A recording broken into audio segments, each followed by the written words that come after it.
Good morning, Intenders. Good morning. Welcome back to Morning Intentions. Today is Wednesday, January 7th, and we're keeping on with our month of orientation.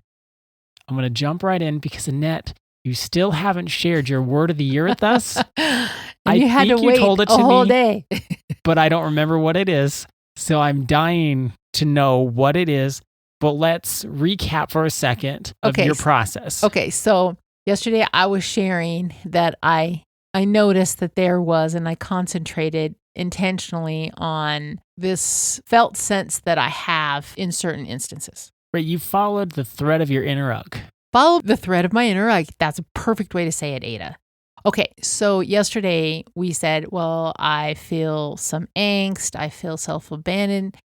What I really came to, and I'm reading from my personal notes because I went through this process, and this took me a number of days. What it really boiled down to is that I'm not afraid, and I'm not it's not that I don't have strength when this happens, but what happens is I have a momentary leaving of myself. That's what it came down to for me. I momentarily leave myself. Like disassociation? No. It's like if there's tension, I'm more concerned with the tension as opposed to being true to me.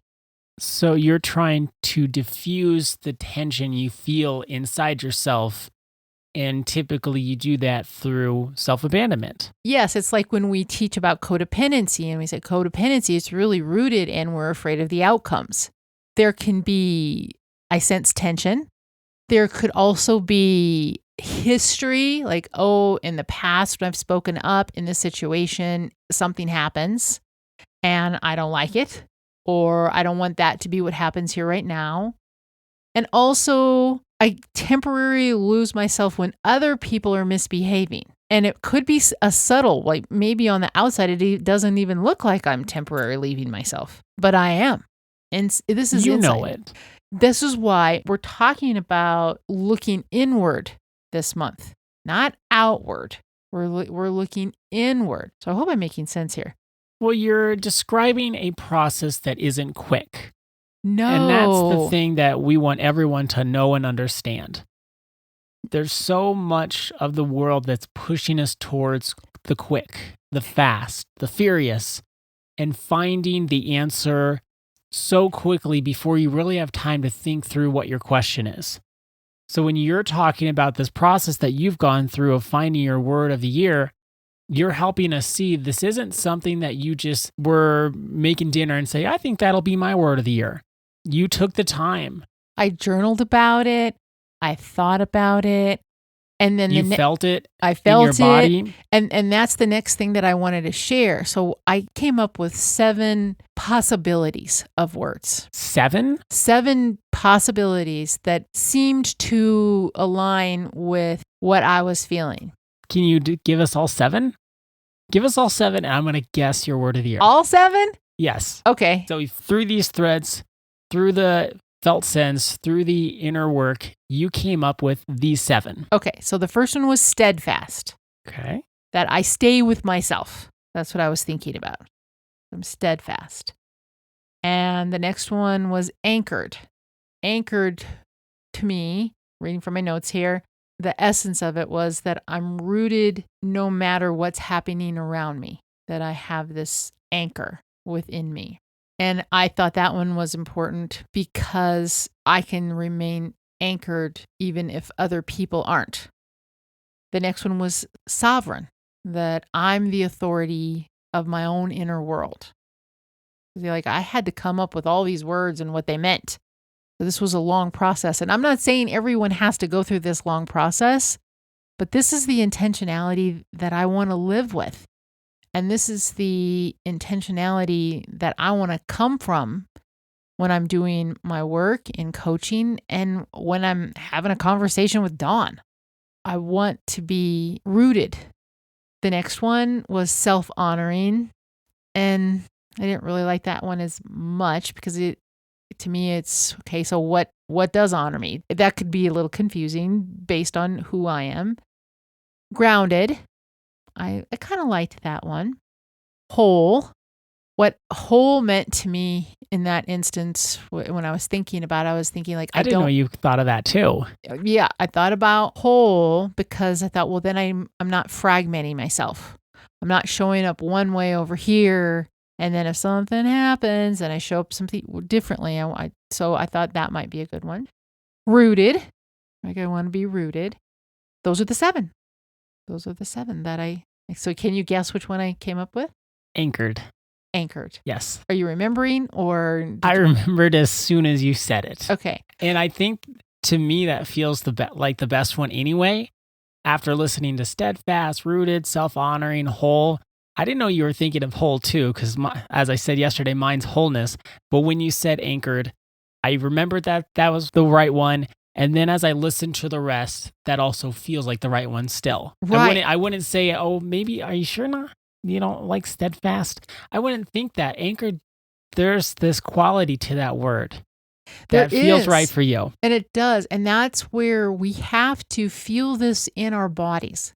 And this is why I wanted to, I didn't know I was going to share all 7 until I put you on the spot. Yes, until you put me on the spot a little bit. But what I did is I read through, I decided these words, and then I decided what my meaning of these words would be. And then I lived with it for a little bit. And when I came up with anchored, when I decided, yes, that's it really was, I am rooted no matter what's happening around me. And I've been saying that to myself. I'm rooted no matter what happens around me. I'm thinking about why this word feels so true for me, because I don't want to get pulled off my center when other people are having their emotions, because we all are allowed to have our emotions. And I don't want to get off my center because you're having an emotion. That's not fair to you. I also don't want to bring old dynamics into where I'm at now. I want to be able to be clear-minded, clear-headed at all times. I do have a tendency on occasion to go back down memory lane, and I don't always take trips to negative town, but I can feel badly about things. So I want to leave kind of like those old dynamics behind and be fresh and see the world with fresh eyes and see the people that I'm working with or having a coffee with. I want to see them for who they are in this moment, not this identity that I've created for them in the past and the identity that I've created for myself in the past. I love that your word has so many different use cases. So you can say I'm anchored and I'm firm in how I feel, and I'm not going to take on other people's emotions and then self-censored. Yes, and I'm rooted. I love the part that it's rooted. And I almost chose rooted. I know that was on your list. I know, but I went with anchored. And this was the kicker, so I'll just share this real quickly.